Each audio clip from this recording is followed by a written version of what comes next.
Tapatang Northport Batang Pier naman mga idol laban sa defending champion na Token Tex Tropang Giga. Ang pagbabalik ni Ronde Hollis Jefferson, una ngang makakatapat ang Northport with new import na si Taylor Jans. Debut game ng mga bagong lipat sa team na sina Ray Nambatak at Gio Halalon. Opening quarter, bantayan agad ang dalawang import. 7-2 nating start para sa Northport Batang Pier mga idol. Sinimulan niya ng unang 5 puntos ni Arvin Tolentino. Nagkakainitan agad dyan, hindi nagustuhan ni RSJ ang ginawa sa kanya ni Kuntapay. Pumukol agad ng 4 si Calvin Oftana, nagkakasagutan lang ng puntos mga idol. Tolentino, Kuntapay tumatrabaho sa Northport. Nagkakapalitan lang ng kalamangan, unang basket para kay Ronde Hollis Jefferson. 3 para sa nagbabalik ding si Ping Eximignano. Namisikal na si Jan Amores, gigil na kinarate sa ere si Jason Castro. Natawa na lang dyan si Doubler.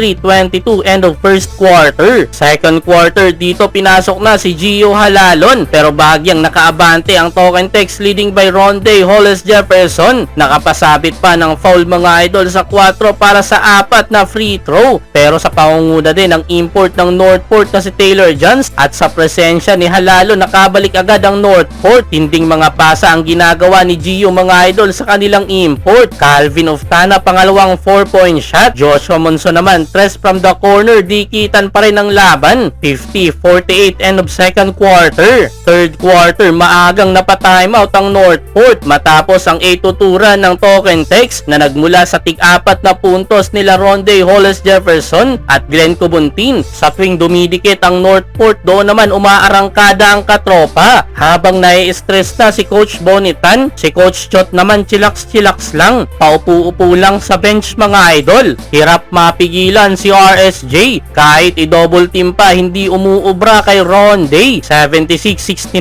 mga idol, end of third quarter. Fourth quarter, lumipad na naman si Ronde Hollis Jefferson. Hoy Eram, gandang move sa ilalim pero hindi magawang makalayo ng TNT dahil na rin kay Taylor Jans. Hindi din nagpapalugi ang import na ito, binubuhat ang opensa ng Northport Batang Pier. At naitabla pa nga nila ang laban under 4 minutes, 85 all. Pero tinding bawi ginawa ng TNT. Dalawang 3 mga idol na nanggaling kina Jason Castro at Calvin Oftana. Last 2 minutes, 10 na lamang ng Token Tex. Hindi na nakabalik dyan ang Northport. Unang panalo mga idol para sa defending champion. 30 points, 10 rebounds, 5 assists, 4 steals at 4 blocks para kay Ronde Hollis Jefferson.